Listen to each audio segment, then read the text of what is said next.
Assalamualaikum warahmatullahi wabarakatuh. Saya Rifaatul Mahmudah Wijayanti, calon guru penggerak Angkatan 10 Kabupaten Jember, Jawa Timur. Pada kesempatan kali ini, saya akan memaparkan tugas aksi nyata Modul 2.1 Penerapan Pembelajaran Berdiferensiasi. Latar belakang pembelajaran berdiferensiasi dilatar belakangi dengan kebutuhan belajar murid yang berbeda-beda sesuai dengan pemikiran Ki Hajar Dewantara yang berakar pada filosofi pendidikan yang holistik dan berpusat pada siswa. Ki Hajar Dewantara mengemukakan prinsip pendidikan yang dikenal sebagai ing ngarsa sumtulodo, ing madya mangunkarsa, tutwuri handayani. Prinsip-prinsip ini menekankan pentingnya peran guru dalam memfasilitasi proses belajar yang aktif, partisipatif, dan inspiratif.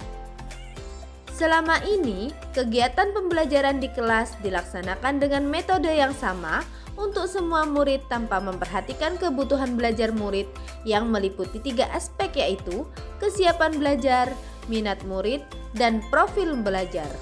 Oleh karena itu, dengan mengintegrasikan pembelajaran berdiferensiasi dalam RPP menjadi langkah awal untuk dapat mengaplikasikan pembelajaran berpihak pada murid.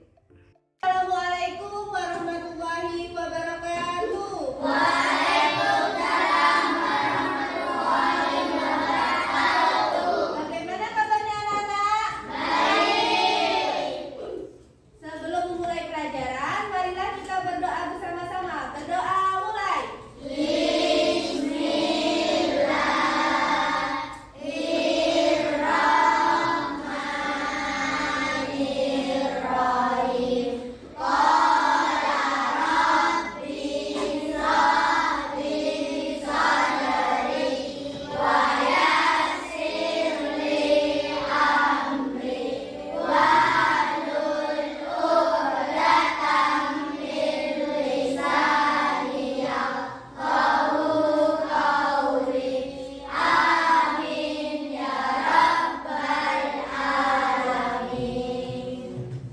Sekarang guru mau tanya, siapa yang gak masuk? Anak,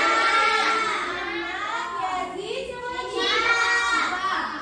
Ada yang tahu kenapa temennya gak masuk? Oh ya, berarti ada yang gak ngabarin ya. Kalau Siva tadi mamanya sudah menghubungi Bu Rifa, katanya izin, ada kepentingan. Oke anak-anak, kita akan belajar tentang apa ini? Bilangan. Tadi selanjutnya,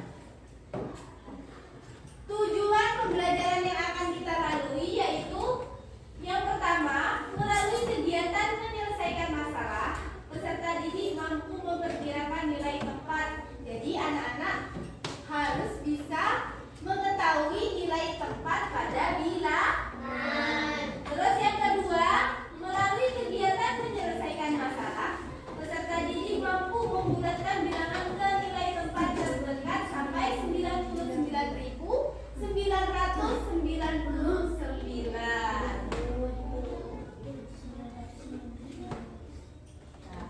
Konsep utamanya yaitu yang pertama, memperkirakan bilangan ke nilai tempat terdekat. Yang kedua, pembulatan ke puluhan terdekat, ke ratusan terdekat, dan ke ribuan terdekat. Sekarang, Bu Guru akan memberikan tugas untuk anak-anak. Barisan yang ini mengerjakan tugas yang ini anak-anak. Ditulis di buku tulisnya masing-masing. Ayo, diterima. Langsung dikerjakan ya. Kelompok ini juga langsung kerjakan ini ya. Ini juga. Deskripsi kegiatan. Dalam kegiatan aksi nyata ini, guru menciptakan lingkungan belajar murid yang nyaman, tujuan pembelajaran yang dijelaskan dengan jelas, merespon kebutuhan belajar murid, dan manajemen kelas efektif.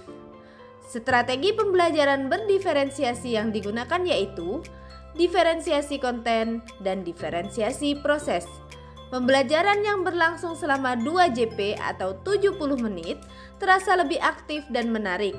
Murid-murid kelas 3A sangat antusias dan menarik karena menggunakan pembelajaran berbasis masalah sehari-hari. Hasil dari pembelajaran akan terasa lebih optimal karena sesuai kebutuhan belajar murid. Hasil aksi nyata.